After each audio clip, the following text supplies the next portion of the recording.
तई भागन वारा थया एक हाफिज भलारा वने भक्तई भागन वारा थया एक हाफिज भलारा अज गोठन बंद उजण ते थया रहमत जा वसकारा।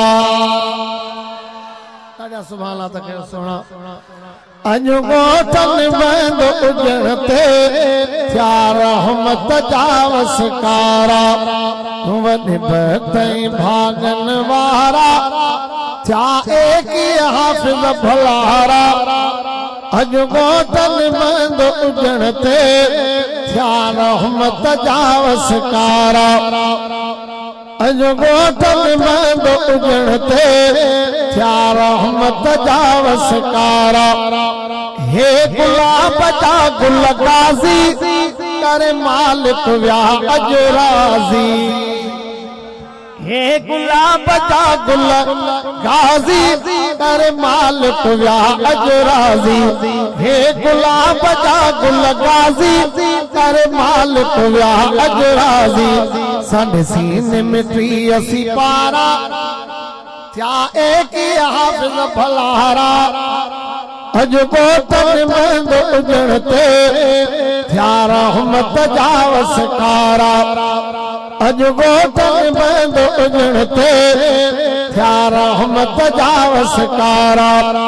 साइंस बुग गुलाब पढ़ायो तालबन सानी हुन भायो। साइंस बुग गुलाब पढ़ायो तालबन सानी हुन भायो। साईं गुलाम फरीद जेड़ा हुया हिन सा भाव भलारा। साईं गुलाम फरीद जेड़ा हुया हिन सा भाव भलारा।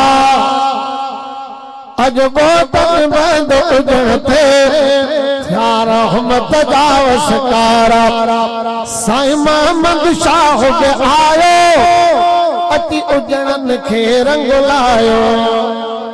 साईं मोहम्मद शाह के आयो अति उजणन खे रंग लायो। खुश थी व्या मुर्शिद प्यारा थया एक हाफिज भलारा अज गोठन बंद उजण ते थया रहमत जा वसकारा। साईं शाहिद थी सणायूं अज तुझो मौला पुजायो। साईं सफीर थी सणायूं अज तुझो मौला पुजायो। बची वेंदा हाकिम पारा बची वेंदा हाकिम पारा थया एक हाफिज भलारा अज गोठन बंद उजण ते थया रहमत जा वसकारा। वने भक्तई भागन वारा थया एक हाफिज भलारा अज गोठन बंद उजण ते थया रहमत जा वसकारा। सुभान अल्लाह तक सुना अज गोठन बंद उजण ते थया रहमत जा वसकारा। वने भक्तई भागन वारा थया एक हाफिज भलारा अज गोठन बंद उजण ते थया रहमत जा वसकारा। अज गोठन बंद उजण ते थया रहमत जा वसकारा। हे गुलाब जा गुल गाज़ी करे मालिक व्या अज राज़ी।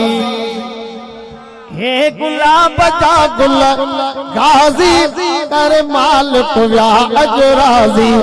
हे गुलाब जा गुल गाज़ी करे मालिक व्या अज राज़ी। साडे सीने में टी पारा थया एक हाफिज भलारा अज गोठन बंद उजण ते थया रहमत जा वसकारा। अज गोठन बंद उजण ते थया रहमत जा वसकारा।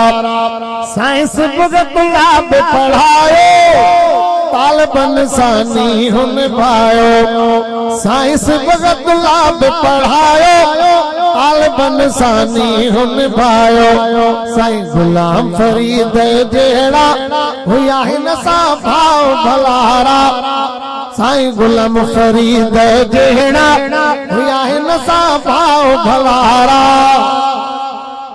अज बोतल बंद उजण थे रहमत जा वसकारा साईं मोहम्मद शाह बि आयो अति उजणन खे रंग लायो साईं मोहम्मद शाह बि आयो अति उजणन खे रंग